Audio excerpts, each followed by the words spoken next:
نوح علیہ الصلوۃ والسلام نے اپنی قوم سے کہا نا، اے میری قوم اس بات کی قطعاً بھول میں نہ رہنا کہ میں تمہارا نبی ہوں یا میں تمہارے خاندان سے ہوں تو تمہیں عذاب سے بچا لوں گا۔ جس طریقے سے آج کل لوگوں کی عقیدے نا کہ ہم نے پیر صاحب کی بیعت کر لی ہے جی، ان کے ہاتھ رکھ کے بیعت کر لی ہے، اب ہم عذاب سے بچے ہوئے ہیں، ہماری نمازیں معاف ہو گئی ہیں جی، اسی تے ملنگ لوگ ہیں، ہماری ساری بخشائی اگلیاں پچھلیاں ساری بخشی گئی ہیں۔ یہ عقیدہ ہمارے یہاں لوگوں کا ہے نا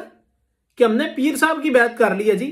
پیر صاحب جانے اللہ جانے، اب ہم عذاب سے بچ جائیں گے، پیر صاحب کی ہر بات کو ماننا ہے، باقی ہم اللہ کے عذاب سے بچ جائیں گے۔ ہمارے یہاں لوگوں کا عقیدہ یہ ہے۔ نوح علیہ السلام اپنی قوم سے کہہ رہے ہیں وَلَا يَنْفَعُكُمْ نُصْحِي إِنْ أَرَدْتُ أَنْ أَنْصَحَ لَكُمْ، کہ تمہیں فائدہ نہیں دے گی میری کسی قسم کی تمہاری خیر خواہی کرنا، میں جتنا مرضی تمہاری خیر خواہی کرنے کی کوشش کروں، جب اللہ کا عذاب آئے گا تو اس سے تمہیں بچا نہیں سکوں گا۔ یہی عقیدہ رسول اللہ صلی اللہ علیہ وسلم نے اپنی بیٹی سیدہ فاطمہ سلام اللہ علیہ اور امت کے لوگوں کو سمجھانے کی کوشش کی، اور میں کہ میری بیٹی اس دنیا کے اندر میرے سے جو لینا لے لو، کل قیامت کے اندر میں قطعاً یہ تمہاری سفارش اس معاملے میں نہیں کر سکوں کہ میری بیٹی ہے تو لہٰذا اس کو بخش دیا جائے۔ کل قیامت کے دن فیصلے اس بنا پر نہیں ہوں گے کہ کوئی میرا سگا ہے یا میرا سگا نہیں ہے، اس بنا پر فیصلے نہیں ہوں گے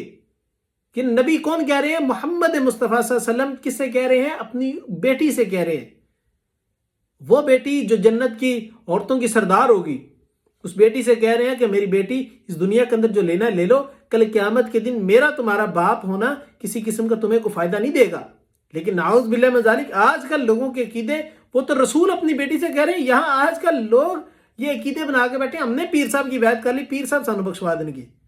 یہ کل قیامت کے دن پتہ لگے گا جب یہ لوگ اپنے پیروں کو ڈھونڈ رہے ہوں گے، اپنے ان بیعت کیے ہوئے لوگوں کو ڈھونڈ رہے ہوں گے، اور وہ لوگ ان سے گم ہو جائیں گے، وہ لوگ فرار ہو جائیں گے، اور اگر ان کے سامنے آ بھی گئے تو اللہ کے سامنے واضح طور پہ انکار کر دیں گے، اللہ اسی تو نہیں جانتے ان،